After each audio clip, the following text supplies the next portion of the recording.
Rod Olmsted, welcome to our live event. So a few people, unfortunately, a couple of these folks had some family tragedies. We had an eye injury. We had 3 or 4 people that went through some stuff. But on behalf of all them, that's Gail, Brad Baker, Janine Reed. There's quite a few people that definitely wanted to be here, but literally in the last 72 hours went through a lot of stuff. So a few months ago, we founded the TEC, and it was an idea where we just wanted leaders to kind of come together and have authentic conversations. So actually Brad Baker, and some of you guys know him, we knew him in Walmart, he's with the Penguin Group right now.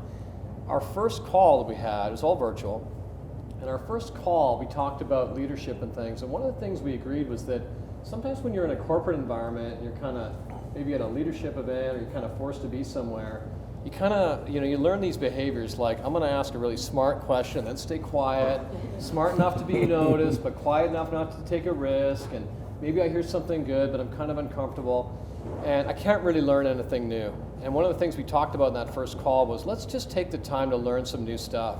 And Christine, you've been on a lot of these events. And each month it's grown. Each month we've had more people. Each month we've taken on something new. In fact, last month we did a digital event, and actually it was kind of scary. Actually, it kind of scared us, like, man, digital transformations are never going to work. It was so authentic with how genuine Rick Newman and Jing Yang were. And then we said, Gail and I were talking about, let's do maybe some kind of wine and cheese. Whoever's in Toronto, let's get together. And so we thought, let's do it upright though. Instead of just doing it small, let's try to do this a bit bigger instead of just meeting at somewhere with 5 or 6 people. So we ended up getting an idea, well, let's get a real space, right? So what if we actually had someone cool to come and talk? Someone to kind of like bring us all together, right? Like someone awesome. So, and I thought, we were brainstorming on this, and I thought, man, there is an individual that I know, this guy here. And I had the privilege of experiencing Mark years ago with Walmart when we were there, and a couple people in the room know that. And not only did Mark bring an interesting thought, which you'll see tonight, just kind of sharing, but authenticity, which is something we're really big about, and just fun and very genuine in the moment interaction. And you're going to see this tonight, where we're going to have some pretty interactive things. And one of the things that I said to a couple of you earlier tonight was, if you see a great speaker and you see them once, oh, so good. But maybe you see them a second time and you realize, actually they're saying the same thing in the third, and you realize they say the same thing every time. That's not this guy. This guy is different every time. So it can come at you from different angles, and no one has been anything short of super impressed. And he's donated his time for us tonight. So it's our first fireside chat. And we're going to start off, I'm kind of kicking us off, but very quickly, someone's going to change seats with me and interact directly with Mark, and this is kind of your chance to have some fun with tonight. So we're gonna warm up a little here with you guys. You can be on the seat now, kind of hiding in the back, and I'll let him introduce himself. But as you're getting your courage going, don't be afraid tonight to take what's going to be just an amazing opportunity. But thank you all so much for being here. And Mark, I'll let you kind of intro yourself, but it's just so much appreciation for you being here. A great friend and just an awesome human being, man. My pleasure. Thank you. Thanks for being here. So here's my introduction. I'm Mark Bowden. I'm an expert in human behavior and body language, and I help people all over the world to stand out, to win trust, to gain credibility every time they communicate, including some of the leaders of the G7. So here I am today with you, and it would be very easy for me, especially because there's cameras going and there's an audience, to kind of get up, start doing that usual keynote that I might do all over the world. But this is a very unique situation. And so when I came into this place, I thought, well, why don't we just have a chat show? Why don't we just have like a little kind of chat show?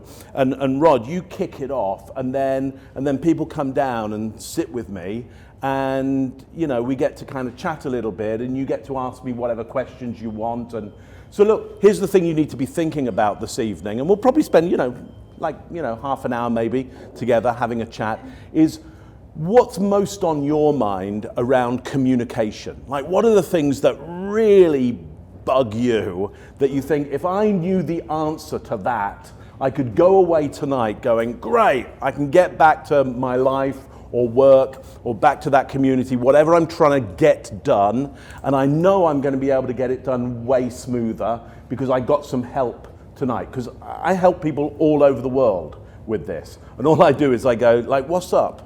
Because I'll be there in a meeting, and there'll be somebody of some authority, and I'm like, what am I doing here? I'm confused. What am I doing here? What am I doing here right now? Why would you ever meet me? And often if you just ask that question, you could be meeting all kinds of people right now, but here you are. What's that about? Why would you ever listen to me? Then sometimes you get to the problem that somebody has that you can fix. So hopefully I might be able to fix some problems tonight. Look, this is a really good non-verbal indicator of I have a question. Okay, so if you can do that, or you can just start talking, yeah. And it'd be great to get people in this chair. But look, let's kick it off, Rod. What thoughts or questions do you have right now? Given this is TEC, given this is about executives and leadership, and what's most on your mind? Okay, I'll start off with this one. So one of the conversations we had recently is the last couple of years, since 2020, we've had the pandemic, we've had some really fundamental change. Now every year prior to that, we'd say this is like the time of change. But really, between the pandemic, the Great Resignation, the quiet quitting, there has been some pretty significant change. And I know you've also taken on even how do you show up in virtual space. Mm-hmm. What are some of the biggest trends that you see actually really causing longer term change? Yeah, so everybody got on video during COVID, yeah? Like, if you weren't, I don't know how you're still in business.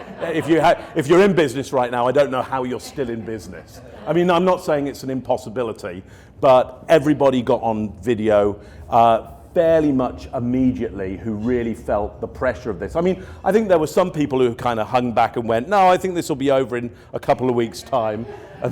And they hung on a bit longer, didn't they? They were like, no, yes, it'll be gone in 4 months' time. And then a year down, like, there's nothing happening. So we've all got on video, and we now know it's here to stay, okay?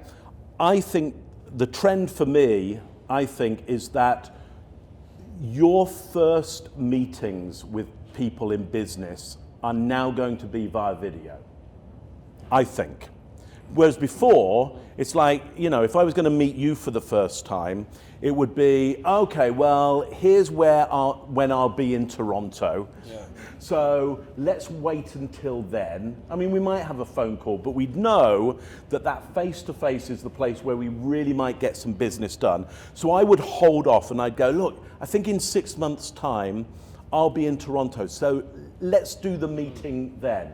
And my business manager, Tracy, who runs the business with us back here, also co-writer of Truth and Lies, our 4th book, I would often, back in the day, I would often say to Tracy, just hold back with that meeting. I don't want to do a phone call. Let's wait until I'm in Las Vegas, or let's wait until I'm in Chicago. Because I knew if I could get a glass of wine in somebody's hand and get face to face, like I could beat any other competitor.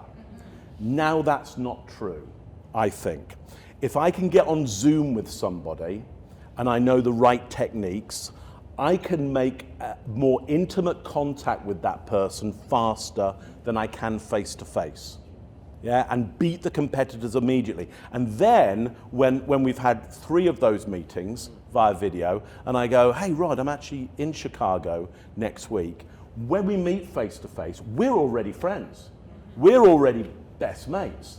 We're already probably doing some business, and now what happens is we're not talking business. I'm straight into like, well, how's the rest of your life? Okay. So look, here's the key for me about this is how do you get really intimate with another person in a business sense, very fast via camera. So the first thing is, if you can meet that person from your own home, in their own home, even better. The moment I get on a camera with somebody, I'm like, you're in my home right now. Welcome to my home. Because they're in my home. I show them a cushion that my mum made me for my 50th birthday. Because now I've got my mum involved. Okay, now they're meeting my mum. So now their levels of compliance, their levels of politeness, their levels of joining in with me, go right, because there is no society on the planet that when you meet somebody's mum, you're not super compliant and super polite. So I'll go, hey, so you're in my home right now. This is, and I'll touch the sofa and I'll go, look, this is not a virtual background. This is really my upstairs living room. This is a real cushion made by my mum for my 50th birthday of my Hawaiian shirt collection. Okay. So now they're super engaged already, and I gave them some intimate information. So now what I do is to go, so where are you right now? And they'll go, well, now they won't tend to lie about this. Okay, so I know the information that they're going to give me right there and then is accurate and true. So I'm getting them into a pattern of accuracy and truth with me. Where are you right now? Oh, I'm in such and such a place. So that's just data. Most people's conversations remain on data. Okay, they just remain around data. I'm going to shift them really quickly to hierarchy around that data. So where are you right now? I'm in place X. Oh, what do you like most about that? Yeah, so I'm going to get them to give me a hierarchy of what they like most about it. What do you like most about that? Well, I really like this. Yeah, I really like living here because of X factor. Then I'll go, oh, so when you're experiencing X factor, how do you feel? Yeah, and this has all happened in just about 30 seconds of meeting me, and me going, here's my mum, okay, because now they're compliant. Here's my mum, where are you right now? I'm in place X. What do you like most about it? I like this most about it. Oh, when you're doing that, or that experience of that, how do you feel? Well, it really feels like this. So now I've got them from data into feelings that they're having, and really fast. Now there's another step. I could take them. I don't tend to take them there, but I'll tell you what it is. But I've already moved them very quick to talking about their emotions. Yeah, already very, very quickly. If I'm face to face with somebody like this, and I do that escalation, I can't do it as fast. Because they're like, you're in my space, man. Like we're breathing the same air. You are in striking distance of me. I'm not sure, there's already more guard. Virtually, guard goes right down so long as I trigger their social skills at that point. So I do not let them turn up as a black, thing with two initials in front of them. That is like showing up at my home, sitting on my sofa with a black bag over your head and two initials, okay? That is like, you have an antisocial behavioral disorder right now, yeah? So if they show up like that, I'm like, so here's what I've noticed about virtual meetings. If I can see you and you can see me, the meeting goes much quicker, we understand each other so much better, and you can get exactly what you need immediately from me. So what do you want to do about that? And if I go through that pattern, and I make them the deal, it'll be fast. You'll be understood. You'll get something you need. What do you want to do? On comes lots of cameras when I do that. So now I can see what they've got in their backgrounds. Now I can ask them where they live, what's going on, hierarchy of evaluation around that, and get them to feeling. That you can't do going to a Starbucks with somebody. The Starbucks is designed for somebody to be absolutely faceless, to mold into, you'll know nothing about me, only that we're at this homogenous. What's great, what is brilliant about meeting on video is you reveal all kinds of things. And if you're happy in your home, you're comfortable already. I know you're probably in a better mood, a comfortable mood. If I show you my dog, yeah, and I go, do you have pets? You'll get your dog. Now you've got your dog in your hand, now your mood just went up. Every time you meet me, your mood goes up. So look, the long answer to your question there, Rod, but I think though many people went, this is a real problem, and it was a real problem for all kinds of reasons that we all understand. In terms of communication, it's given us something in our toolbox as leaders who are people who need to influence and persuade other human beings. It's given us something in our toolbox that if we know how to use it correctly, we can cut through some stuff like a hot knife through butter. That's awesome. There's my answer on it. Yes, sir. Yeah, I just have a bit of a follow-on to that. So do you think this strategy has to change when you're one-on-one versus when you're in a larger group with virtual meetings? Because I find, especially in larger groups, it's easier for people to just sit back, blank screen. So how do you get people out of their shells in a context like that? Yeah, so here's what happens when they show up as a group in that virtual situation is they're allowed to not play social risk because we don't call them out. We don't go, so here's what I do. I go, don't leave me here alone. Yeah, I literally go, don't leave me. You're going to have to talk to me. Don't leave me here alone. So I'm working out who will jump in to help another human being not be lonely. Because if you're one of the people who's going, I'm not going to join in, well, so you're on the fringes of being social. We might not be able to do business anyway. Okay, so it's maybe never going to happen. So if I call you out and go, I know people in this room, if I said, look, it's really lonely if you're there without your cameras on, help me. That some of you, when you hear lonely and help me, will go, all right then. I mean, you might go, all right then. I get it, all right then. But you're not the people that will go, no, screw you. Let's see you fry. Okay? That person I can't work on a team with. We can't do business anyway. So it's like, who cares about them? Yeah, we can't, our team, a team with those people, cannot compete against that other team where they're a good society and they can be stupid and social and they'll beat us every time. We've got the smart idea, but we're all antisocial, we're dead in the water.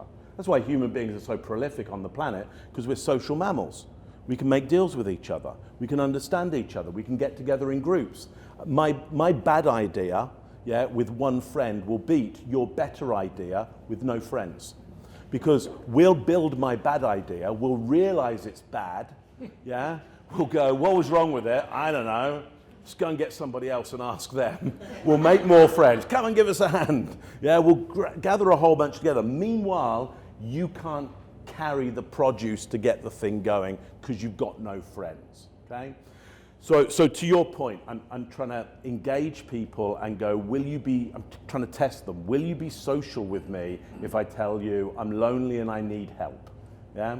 And so you get that help coming in. You don't allow them to have the asocial behavior, or what people might call the shy behaviors, or the antisocial behaviors. The antisocial people will carry on doing that anyway. I don't know whether that answers your question. Does it answer it somewhat? No, that makes sense. So it is about giving a sense of vulnerability and asking for help as opposed to, I don't know, doing it a bit more aggressively. Yeah, absolutely. You put yourself at the other end of a camera right now, and I tell you, you must put your camera on right now. Right. So even if you do, you're like, don't tell me what to do, that's my camera.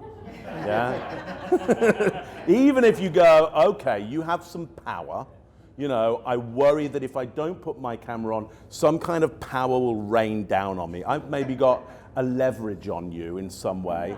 You don't like me. And if you don't like me, the other team beat us. Because I'm trying to you're intelligent, I'm intelligent, but we don't like each other. It's not going to work, Yeah, that does make a lot of sense in terms of how to prompt interactions like that. Right. Without putting yourself on the back foot in terms of your ability to build a relationship. Yeah, and so the back foot is thinking that you control other people's cameras. I know for a fact, because I used to work with Zoom during the pandemic, that they have no ability to turn on anybody else's camera. So it's like you as the leader going, so turn on your cameras, it's a hope. You have zero power to do that. So all you can do is empower other people by going, here's what you'll get if you reciprocate with that. Yeah, Richard. Richard Pinnock. Yeah. So Rod asked a question about what are the biggest changes. So I'm just reflecting, and I want to throw something back at you here. So one of the changes is this virtual thing. And we all know and love you as a body language expert, works one-on-one, but in this new environment, I'm realizing you're becoming a human behavior expert. And you're taking your skills from the one-on-one interactions and you're applying it to this new environment. Yeah. Which is basically your answer to Rod's question. Yeah. So, And look, the difference between watching and monitoring and analyzing human behavior and reacting to that in this situation here and on screen is like here, I can see in my peripheral vision all of your feet right now. So I can see all kinds of, and what my instinct and my cognitive brain is trying to do is to look for significant change in your behavior. Yeah, not any old change, significant change in your behavior. And at the moment, nobody's feet have been changing significantly apart from over here, which you just had a little, there we go, just over there. But you notice it's right there. So there we go again. So you'll notice that that the brain can pick up a lot of signals in its periphery and deal with those. When you're on Zoom, it's got no peripheral vision anymore. Also, it's got a very limited bandwidth on what's happening. It's pretty much in the dark on the whole, but it's often trying to look for detail because we've learned like, oh, you should really look for detail in people. What did they do with their eyes? What did they do with their eyebrows? What happened with their lips? Any expert in human behavior and body language is looking for none of that stuff. All we're looking for is what significantly changed. And can we then take that significant change and ask a question based on that significant change? So if I see significant change, So if I see significant change, I can bring my attention to it and go, so I'm wondering, do you have a thought, question, an observation? What's going on? You know, I was thinking that the biggest change is that you see yourself in this picture and in these meetings, but you don't see yourself when you're in physical contact with people. Right. So that must be a major change. Like you see yourself reflecting back, you see yourself talking. Right, and that's adding more cognitive stress. Yes. Because you've also got your brain seeing the image of you, Yes. often in an odd way, like slightly later or not as good quality as you'd hoped. Yeah. If you're anything like me, you're like monitoring how you look, like have I got what's going on here? That's continual. Okay, so one of the things you can do is cover up your own image, get a Post-it note and cover it up. Yeah, just cover your, just get it. You can solve, just so you know this, you can solve most of life's problems with Post-it notes. Okay, so you get a Post-it note and you cover yourself up with that if you can. You get another Post-it note and you draw 2 dots for eyes and 1 for a nose and you put a smile on it and you post it behind your camera. Yeah? So that now, close to the lens, you've got a smiley face. Since you were about 2 to 5 weeks old, you started responding to that image. And your eyes would gravitate to where's the face, where's the face, where's the face. So this allows your eyes to gravitate more towards the lens. Everything around your video calls needs to be built around the lens. Yeah, everything needs to build up and down and into that lens and guide you into that lens. And unfortunately, your image can take you over here, which is not into the lens. One of the things you can do, okay, is get something called PlexiCam, which is it's a piece of perspex that you can hang a camera on over your screen, okay? And then you maneuver your picture behind that camera. So now the camera is in the middle of your screen. Everybody else in the meeting is around. You've gone, yeah, and now you're looking right down the lens and you've got a little smiley face, close to the lens. That's the way I'd do it. What are the thoughts, questions, observations have we got? Yeah. Disney characters work well too, right behind your camera. Disney, like anything. I have a collection of bugs that change depending on the mood. They sit right there. Yeah. Characters. Anything near the camera that improves your mood, because your mood, your brain will get distressed trying to deal with all these images, none of which are of higher quality enough for your brain to really have good theory of mind. Your brain, like my brain at the moment, is looking around, it's trying to work out, what do you think and feel? What do you think and feel? What do you think and feel? What do you think and feel? And this is too many people for it to deal with, okay? So it's having to do really thin slices and go, best guess, what's my best guess? What's my best guess? And this is hard enough. But imagine now images at like 15 frames a second with sound. Here's the problem. So when sound is at bad quality, part of your visual brain is taken in order to upscale the sound and deal with the distortions. Well, now you can't read images well anymore. That's why when you're on that's why you shouldn't be on your phone. Okay, the sound quality of the phone is not good enough. Okay, what happens is your brain compensates by taking some of the neural load from the image processing part of the brain and starts to upscale the sound. First part of the brain that it takes processing from is your peripheral vision, which means you don't see the pedestrian, you don't see the car coming in your peripheral vision. You don't have it anymore. You've been trying to make the sound better. Yeah. So we are in a place of distress. So now you've got to scale down what you're looking for. You only want to look for significant change of any sort. So over here, I knew there was something going on because there were two movements of the legs, and then my eyes came over, and then the hands started moving. I'm like, nobody else in the room is doing that. That's significantly different from everybody else. So there's some action potentially maybe happening in that organism which isn't happening everywhere else, but I don't know, so like check it out. So I go, so what's going on? and then either a human being goes, nothing, and you go, oh, okay. And you carry on, and they go, yeah, so there was this and this and this. Yes, my friend. So what can you do if you're on a video call? Say you've shown somebody a graph, and you said, do you understand it? They say, oh, of course I understand it. Yeah. Then you in the follow, you can tell they're lying, they have no clue what the graph says. Right. And you can see it on the screen. I find you can see it faster on video. Yeah. How do you help turn that around to, because you don't also want to say, hey, you're lying, you have no idea what this says. Yeah. How can you turn that back into a productive conversation? Yeah. So look, here's what somebody once said to me: is nobody ever confesses on television.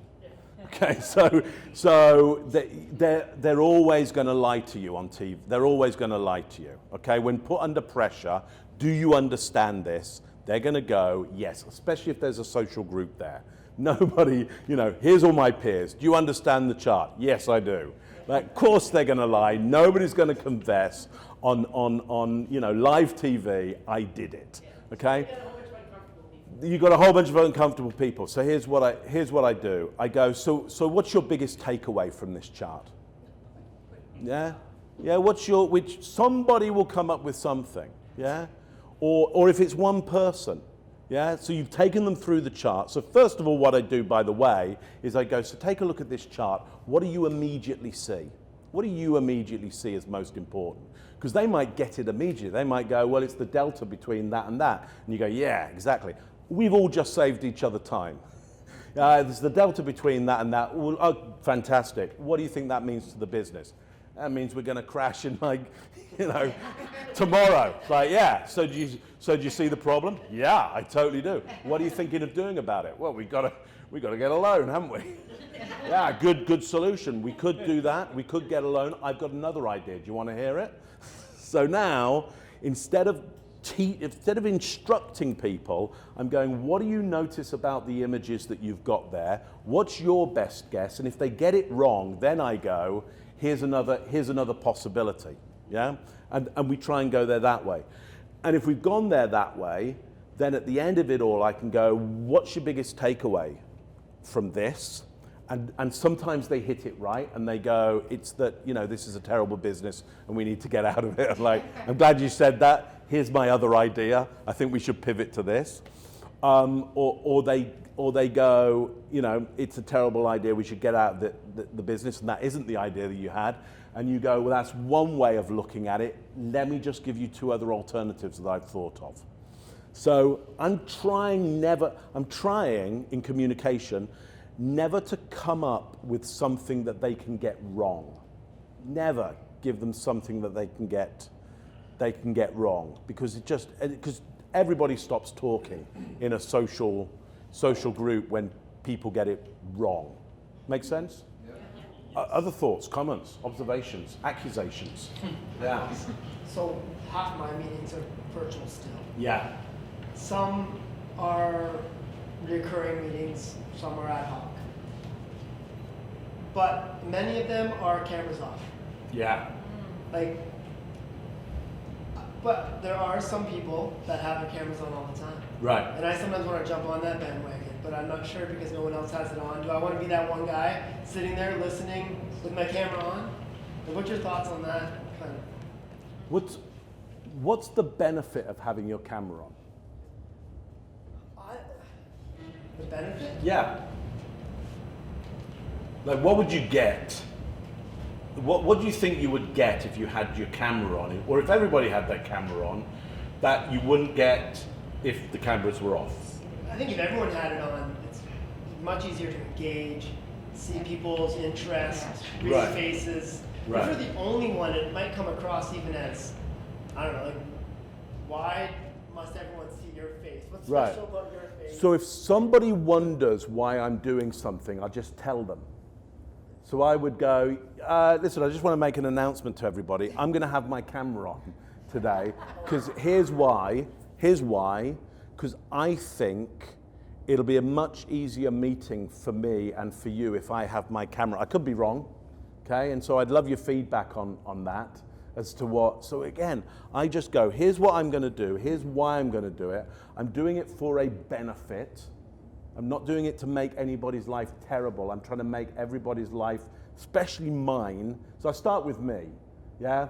You know, I might go, I feel really worried when I can't see everybody, yeah? I tell them how I feel. I feel really worried when I start a session and I can't see everybody. Here's my biggest worry, that you don't want to be here and you don't like this already. And I know that can't possibly be true, but maybe it isn't. It is true. I just don't know. So I reveal to them all these very human feelings, and I see who will come in and go, let's see if I can help you not feel like that. Yeah, because eventually you go, oh, well, here's people we could work with. You know, because we could just keep on working with people who do not care if you're happy, sad, like they don't care. It's like, the prison system is fantastic. If you want that, like, get involved in the prison system, because you've got a whole bunch of sociopaths in there, and not even really very bright ones, because they're so easily caught. You know, the ones that aren't easily caught are not in the prison system. Most of them are really easily caught because they start doing antisocial behaviors, and the police are informed about the antisocial behavior, and the police go, where are we going to find this person? And they just go out looking for people doing antisocial behaviors. And they go, oh, it's that one over there. It's that one over, it's that one that did something antisocial over there. They're doing it over there as well. So they're easily, and you can, if you want to be around that kind of stuff, prison system is fantastic. It's like full of people who really wouldn't care about you at all. Not everybody, I'm not saying everybody, but most, quite a few.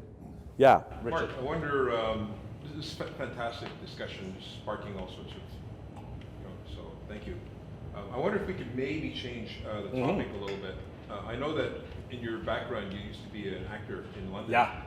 And so you have these skills that you've developed, and you're watching all of us, and you're peripheral, you're doing all that stuff, right? So you have this bank of skill. My question to you is, and again, I want to look at this from a diversity point of view, for women, for minorities, and also a lot of our fellow former Walmart people are now consultants. Yeah. Right? So here's the question. How the heck did you become Women and consultants. women, minorities, and consultants. The most ousted. So, how the heck did you become the world's, most renowned body language expert, and how did you transition? We've already heard about the transition, but how the heck do you do it? How do you stand up and take this on? Not just observing people, but they're watching you, and you're doing a sale. How do you bring yourself to that point where people acknowledge and admire you, and they're listening to you? It's the thing that's always bewildered me. Like, how the heck have you done this? And it's so unique. Yeah, so there's a lot going on there. So there's a lot going on there. So first thing is necessity. Yeah, it's like what else am I going to do? What else am I, what other opportunity is there for me? I kind of felt that there wasn't the opportunity to be, the most average, or it's like number one is so the idea was at the start is that I would train people in presentation skills, because there seemed to be a need for that in the world of business. When I started working with people in the world of business, I was like, oh, the bar on this is so low. Like, this is so, it wasn't even average. It was just like, that is a disaster. I mean, people putting, the first ever business presentation that I saw, and somebody put their PowerPoint up, and I was like, why are they showing black letters on white?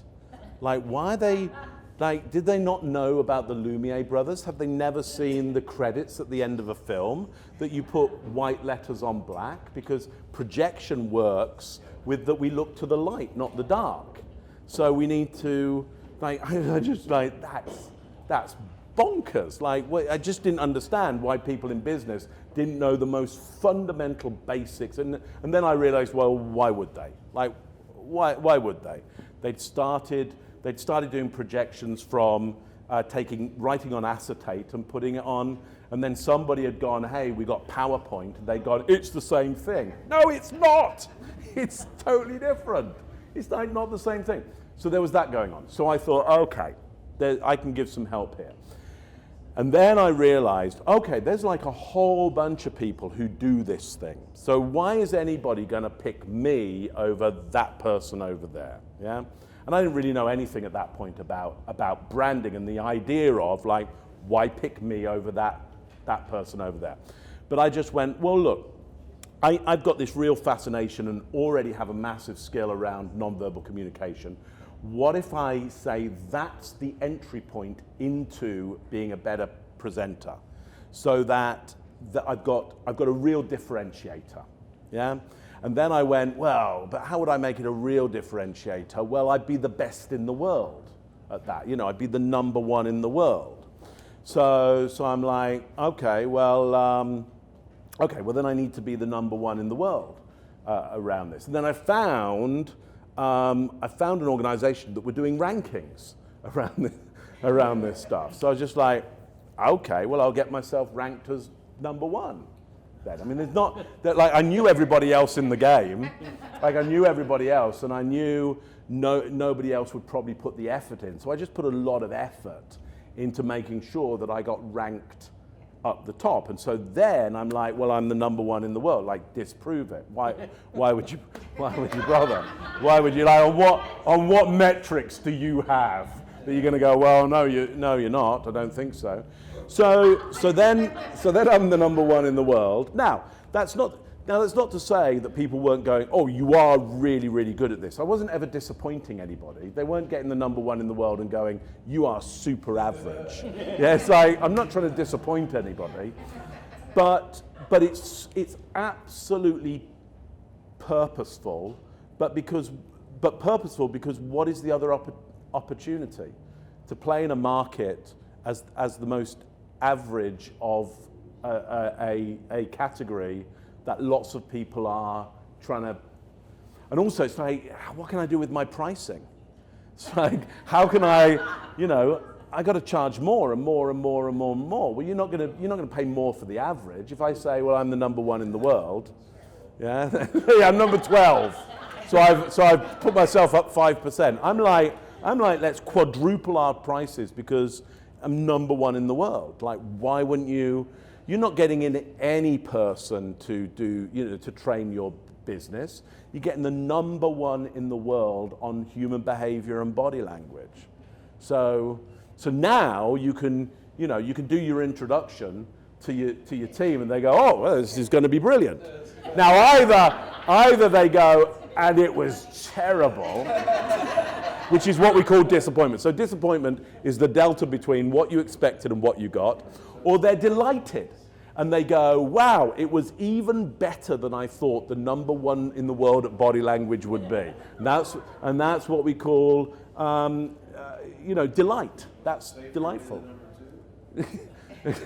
Well, the number 2, 3, 4 are all friends of mine. So last year was the year before, we all worked together to get ourselves right at the top. I'm sorry, I'm very busy, but I can't give you the number. Okay, yeah. So we now have a YouTube show, The Behavior Panel, where it is the 4 top human behavior and body language experts in the world all together. Anyway, look, I mean, to your point, I'm a world where you kind of get set in your place and there's no way out of that. Though I understand, like, the constructs that are around us, probably just like you, Richard, that's not a world that I accept living in. I don't want to live in that world where it's like, well, you're this, so you're always that, and stick with it and enjoy it, and that's not a lot of fun for me. So I would rather not imagine a world, rather kind of construct it whereby, and I'm thinking very selfishly here, there's more opportunity for me. And so I'd ask everybody here to think selfishly about themselves and build those opportunities and work together in that. So we, as the Behavior Panel, we basically did what's known as the Dutch Admiral technique, which is that you uprank everybody else around you. Whoever's number 1 says, well, that person should be number 1. And you just elect each other up to the top. You work as a team. I hope that was a decent answer. We see Rick here, who did an incredible job last month for us on the digital battle, so thank you so much. Yeah. One thing kind of cool is that with the group where we've kind of having these authentic conversations, we've got a lot of people that are kind of navigating almost the second point in their career. A lot of us are in new areas and stuff like that. And I think one of the interesting things about it, I've never heard you quite describe it that way. Actually, it's kind of, even for me, after knowing for a lot of years, I think the idea of, like, how do you show up? It's like you show up as kind of number 4, and like I'm kind of asking for permission, or it's like I'm the number 1 in this thing. Like, I love how you branded that, because so many people are in a space that it isn't that clear. It's like, how do you want to show up? And I mean, I talked to one of our, I won't say who it was, but I talked to one of our colleagues, and they're like, you think I should ask if I can have that business opportunity? And I was like, why don't you just take it?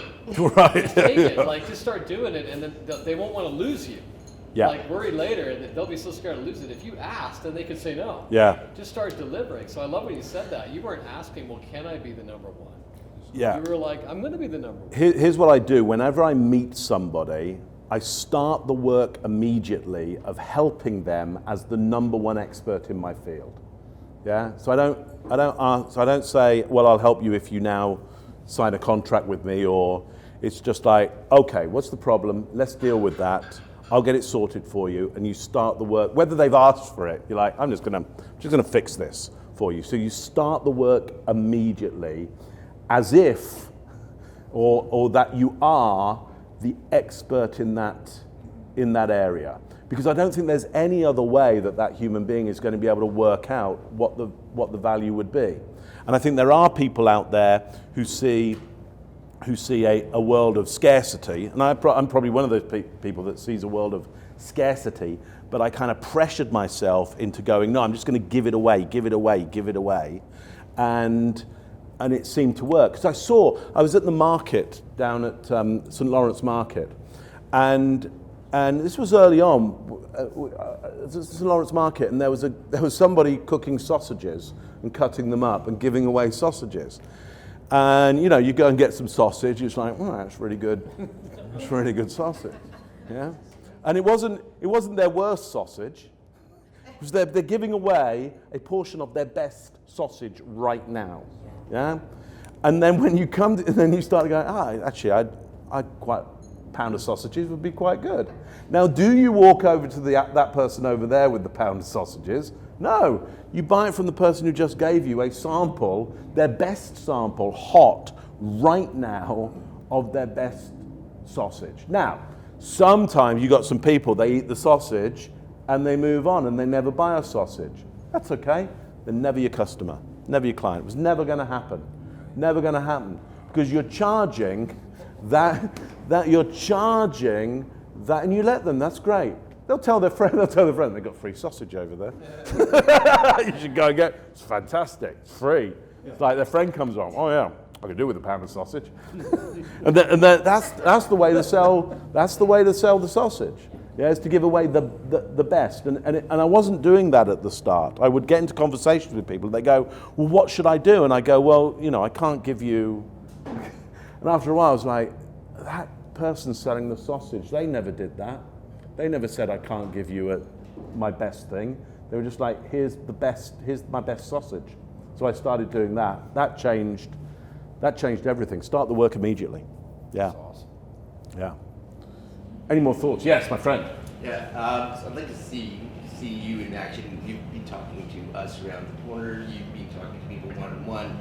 I'd love to know if you had to describe, hey, last night I was with a group of people, and on average, they were this. Average, This is the general sentiment of the room. I was reading the body language, and this is how I described last night's party. The average guy was this, the average guy. Oh, I see. Okay, yeah. Oh. Yeah, here's the problem. So here's the issue. When it comes to reading, when it comes to analyzing, so that you're saying, what's your analysis of it? An analysis isn't a gut feeling, yeah? An analysis takes neocortex, that's using a third of every breath that you take, like it's resource heavy to do analysis. And so at the moment, I'm analyzing right now because this is pressure, yeah? And I need to analyze this because there's risk involved in this. But before I was doing this, I was okay. I knew where the exits were. I lived close. Like, I didn't need to analyze any of it. The risk was actually really, really low. So I was doing no analysis. My gut feeling was like, no, it's all right, you know. But then, you know, why would I have anything else of a gut feeling? Anything else of a gut feeling would be about massive risk or massive reward. Like, the gut is only telling you about massive extreme risk or extreme reward. Yeah, that's all. And if you get an odd feeling about somewhere, it's probably because somewhere else there's an extreme reward. And you've got yourself in this situation, your instinct is trying to go, don't stay here. Like, there's way better reward somewhere else. And so you get a feeling that you think is about this, but actually it's trying to drive you towards something else. So, you know, people often say, hey, you know, are you analyzing me right now? And it's like, no, like, why? Like, that would be super odd. You know, and if I did start analyzing them, my first question would be, that's interesting, why would you ask that? What should I be looking out for right now? It's like, what are you most concerned that I would see? And they would be like, well, what do you mean by that? Like, I don't know. Like, why did you just make that move over there? What are you worried about? So then it becomes the analysis of another human being is actually relatively antisocial when it's kind of overt. Yeah, and so I'm not going to a party to be antisocial. I'm trying to get on with people. Now, that's not to say I don't have techniques that I could do it more covertly, you know. But again, now that's a job. And the moment I start doing a job, I'm saying to Tracy, so did we get paid? Is the money already through? Is there, so, You know, I'm not doing this until we know that the check is in the bank, because it's a massive effort, and what we might learn might have massive value. Yeah, I mean, that's why people are getting me to do it, because what we would learn would have huge value. And if we do it without getting paid, you know, I might, because I'm quite social, it's like, oh, we haven't given you the money yet, but what have you learned? I might go, all right, I'll tell you. It's like, they're going to steal from you. In fact, they already have. And you know that. But you've been turning a blind eye because of that thing over there. And you know that, and you were hoping that I wouldn't say that, but I've seen that, and you know. So, you know, there's all that kind of risk goes on. Look, let's do another 5 minutes or so and have a couple more questions. Yeah. You're always learning about what you do, right? I'm just curious to learn from you. What's been the most meaningful thing you've learned in the last year in your organization? While I'm searching my brain for the most meaningful thing, let me tell you something that I learned yesterday. I was doing a session with a group yesterday, and I was getting them. They sell insurance, and they're trying to work out, you know, how they can open a presentation really well that really engages people. And one of the techniques I have around this is, look, you need to be current and relevant right off the bat. What is the most current thing? Because the audience's mind are thinking about that anyway, or the news agencies hit them with that 30 times that day. And if you do it again, they're yours. And if it's relevant as well, you've got them. Anyway, this guy's go at that was something around golf. And it's not that it was current and relevant for us as an audience, but he knew for his audience that would be current and relevant. And so he brings out a prop, and he's got this golf club in his hand. And he's also got a slide up about golf as well. But he's carrying on with his presentation, and he's now into, you know, the raw content. But he's still got the golf club in his hand. And I'm going, that's brilliant. That's brilliant. He hasn't put it down. Every other time I've seen other presenters, you know, bring in a prop of some sort and go, you know, because of this. And then it gets demoted, yeah? I'm like, this guy is going to do the whole thing with the club in his hand. And I was like, I've never seen anybody do that. So, you know, my main thing for him was, I've never seen anybody do that before. That is a real lesson of if you've given something a star quality, don't demote it, keep it as the star, keep it going. And I was like, I'd love to know how long you could keep going with that in your... He wasn't cognizant of it, which is why it's great to have a trainer there, because you can go, you just did something brilliant that I've seen a lot of presenters, yeah? You've just done something I've never seen before. If you do that, yeah, you will be remembered. It's the guy who he'd never put that flipping golf club. He did the whole presentation. He was there for 40 minutes with a golf club in his hand. Yeah. You got to make sure you don't get too excited. But to your thing of this year, I don't know whether this year, but I think over COVID, this understanding of how how technological platforms, let's just kind of generalize on this, technological platforms allow human beings to be antisocial often. And they're often called social media.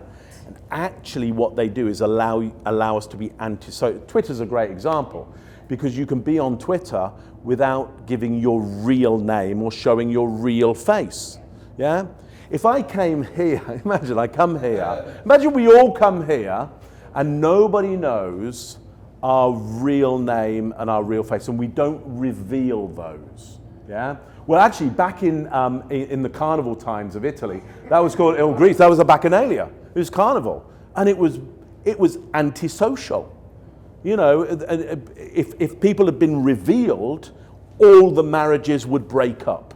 Yeah. It was the one day where anything goes. yeah? But nobody knows your name and nobody can see your face. Well, on Twitter, anything goes 365 days a year, you know, and so of course you get this behavior. Because if people, and you see it on, so I'm not on Twitter a lot, but I have a lot of stuff on YouTube, okay? And the stuff that people say is just, it's not quite, it's close. I mean, it's off the charts. It's off the charts. And you know who's going to do it because it's not their real face and it's not their real name. So they're devoid of, because if they said that to me face to face here, well, number one, I'd tell them to leave, or if there was something, or I'd say, Rod, you got to get this person to leave. Rod, you got to get you and your mates together because this is unacceptable, yeah? And if that didn't work, then I would leave, or if it was then it would get rough. But on social media, because of that, it's allowed for this bacchanalia, like 365 days a year. That was a learning. So, and the learning from that is don't let that happen in your Zoom calls. Don't let people be faceless and nameless. It's antisocial to do that. And I put this on LinkedIn or YouTube recently, I think, and somebody said, no, it's not antisocial, it's asocial. They're just shy. It's like, yeah, but like I'm shy. You know, there's just shy people in the room today, yeah. But you're not there with a black plastic bag over your head. It's like we get it. Like I'm shy as well. I'm not extrovert. I'm introvert. I just know the behaviors of extrovert. But I still show up with my face and my name. When you show up without your face or your name, it is antisocial to do that. So don't let your organizations do that. And I think there was one more thought or question over here somewhere, maybe not. Yes. In person, and obviously it's happening on camera because this is somebody's behavior anyways, how do you deal with confrontation?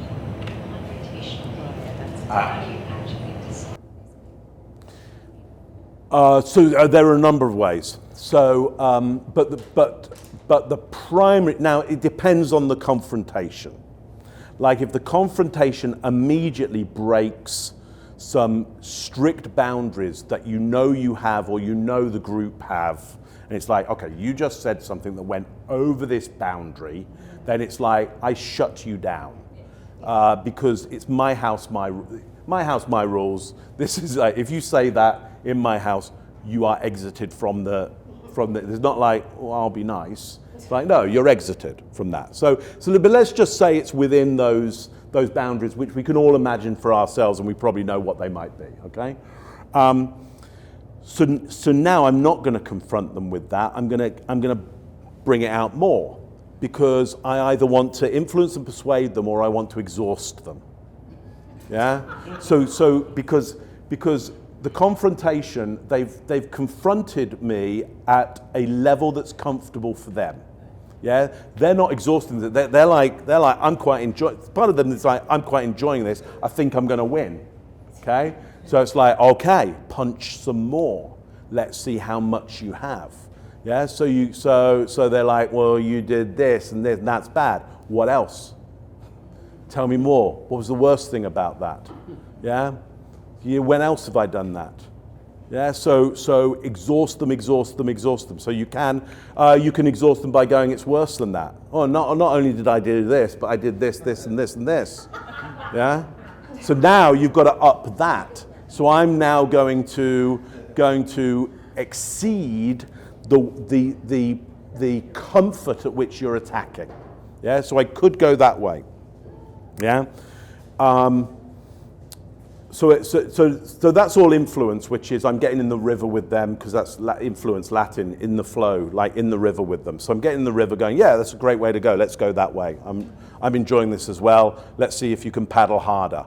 Let's go into, let's see really how much you've got if you want to paddle that way. Yeah.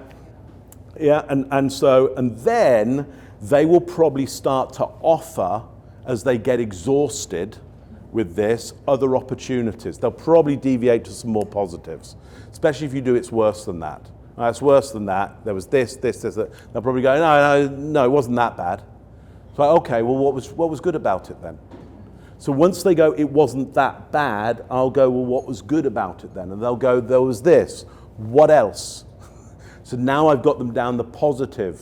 Oh, so there's some really good things about it. Well, yeah, there are. Okay. You could probably mediate it a little bit. But the one thing I don't want to do is argue with them, because number one, that'll exhaust. And I probably just want to exhaust them, not me as well. Hope that makes sense. Look, hope that was interesting for you and fun, and gives you something to chat around with each other and think about. And if you want to find out more about me, you just put Mark Bowden into Google, and up I come, or Truth Plane in Google, and I just put body language in there, and you'll find me. Yeah. Number one, you'll find me. You'll find me there somewhere. Awesome. My pleasure. Thank you.